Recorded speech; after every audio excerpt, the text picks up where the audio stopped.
Hi students, welcome to Disha Hindi classes. आज हम इस वीडियो में अनुवादक के गुण तेलुगु में सीखेंगे।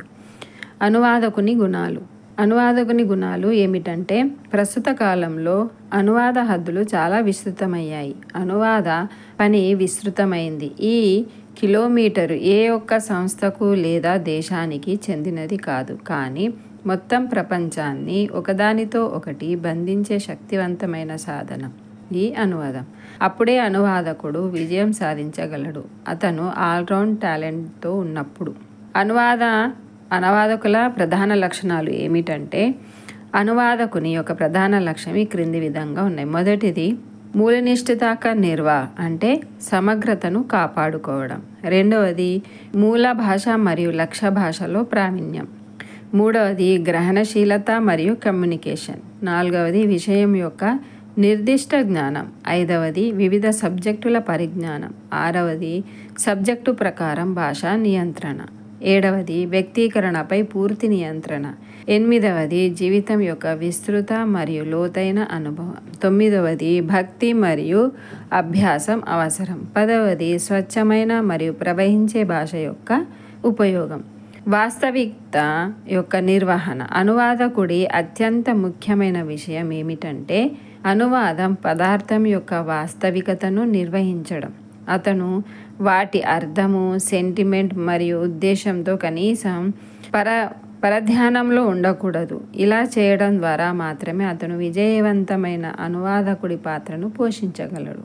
అనువాదకుడు పదాలు లేదా పదబంధాలను అనువదించేటప్పుడు వాటిని వక్రీకరించకూడదు. మూల భాష మరియు లక్ష్య భాషలో లక్ష్య నైపుణ్యం ఉండడం అవసరం.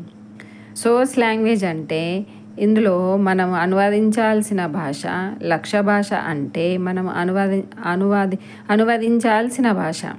మీరు హిందీ నుండి తెలుగులోకి అనువదిస్తే అటువంటి సందర్భంలో హిందీని మూల భాష అని పిలుస్తారు మరియు తెలుగు లక్ష్య భాష అని పిలువబడుతుంది. అందువల్ల ఏ అనువాదకుడైనా మూల భాష మరియు లక్ష్య భాషపై సమానమైన మరియు పరిణతి చెందిన జ్ఞానం కలిగి ఉండాలి. అర్థం చేసుకోగల సామర్థ్యం, గ్రహణశీలత మరియు కమ్యూనికేషన్ కూడా ఉండాలి. ఇప్పుడు మనము కమ్యూనికేషన్ గురించి నేర్చుకుందాం. అనువాదకుడు తప్పనిసరిగా అధిక నాణ్యత గల తెలివితేటలు మరియు కమ్యూనికేషన్ నైపుణ్యాలను కలిగి ఉండాలి. ఇక్కడ గ్రహణశీలత అంటే అనువదించబడిన పదార్థాన్ని అర్థం చేసుకునే స్థాయి. అయితే కమ్యూనికేబిలిటీ అంటే అనువదించబడిన మెటీరియల్ని సరళమైన మరియు సులభమైన పద్ధతిలో మార్పిడి చేయడం. ఉదాహరణకు, వాల్మీకి రామాయణం అనేక భాషల్లోకి అనువదించబడింది. అయితే అన్ని అనువాదాలు గ్రహణశక్తి మరియు కమ్యూనికేషన్ స్థాయిలో ఒకే విధంగా లేవు. కొన్ని తక్కువ మరియు కొన్ని ఎక్కువగా ఉన్నాయి. విషయం యొక్క నిర్దిష్ట జ్ఞానం. ఇందులో అనువాదం కోసం లక్ష్య భాష మరియు మూల భాషపై కేవలం జ్ఞానం సరిపోదు. ఉదాహరణకు, ఒక అనువాదకుడికి అర్థశాస్త్రం యొక్క పరిభాషపై పూర్తి పట్టు ఉంటే అతని అర్థశాస్త్ర అనువాదం ఇతర విషయాల కంటే అధిక నాణ్యతతో ఉంటుంది. అందుకే వివిధ సబ్జెక్టులకు వేర్వేరు అనువాదకులు అవసరం ఉంటుంది. వివిధ సబ్జెక్టుల పరిజ్ఞానం. ఇందులో అనువాదకుడికి వివిధ విషయాలపై సాధారణ పరిజ్ఞానం ఉండాలి. ఉదాహరణకు, హిందీ మాట్లాడే అనువాదకుడు ఏదైనా ఇతర భాష నుండి క్రీడలకు సంబంధించిన కథనాన్ని అనువదిస్తున్నట్లయితే అతనికి క్రీడలకు సంబంధించిన పదజాలంపై సగటు పరిజ్ఞానం ఉండాలి. లేకపోతే అతను అనువదించేటప్పుడు పెద్ద తప్పులు చేయవచ్చు, ఎందుకంటే ఆయనకు స్పోర్ట్స్ నాలెడ్జ్ ఉండాలి. అప్పుడే ఆయన ట్రాన్స్లేట్ చేయగలుగుతాడు. సబ్జెక్ట్ ప్రకారం భాషా నియంత్రణ. అనువాదకుడు మహాత్మా గాంధీ గురించి గుజరాత్ భాషలో సమాచారాన్ని పొందినట్లయితే దానిని హిందీలోకి అనువదించవలసి ఉంటుంది. అప్పుడు అనువాదకుడు మితమైన భాషను ఉపయోగించాలి, ఎందుకంటే గాంధీజీ చాలా శాంతి ప్రేమికుడని మనకు తెలుసు. అందువల్ల వారి గురించి ఇలాంటి భాష ఉపయోగించాలి. అంటే ఒక గొప్ప వ్యక్తికి సంబంధించిన అంశం అనువదించబడుతుంటే ఆ వ్యక్తి వ్యక్తిత్వాన్ని బట్టి భాష వాడాలి. వ్యక్తిత్వం అంటే ఆయన క్యారెక్టర్ ఎలా ఉందో అలాంటి భాషని మనము వాడాలి. నెక్స్ట్, విజయం లేకుండా వ్యక్తీకరణపై పూర్తి నియంత్రణ. పూర్తి అనువాదానికి పరిమితులు ఉంటాయి. అందుకే అనువాదకుడు ఎంత పండితుడైనా అనువాదం చేసేటప్పుడు తన స్కాలర్షిప్ని షో ఆఫ్గా ఉపయోగించకూడదు, ఎందుకంటే మూల భాషలో ఏది అడిగినా లక్ష్య భాషలోకి వ్యక్తపరచాలి.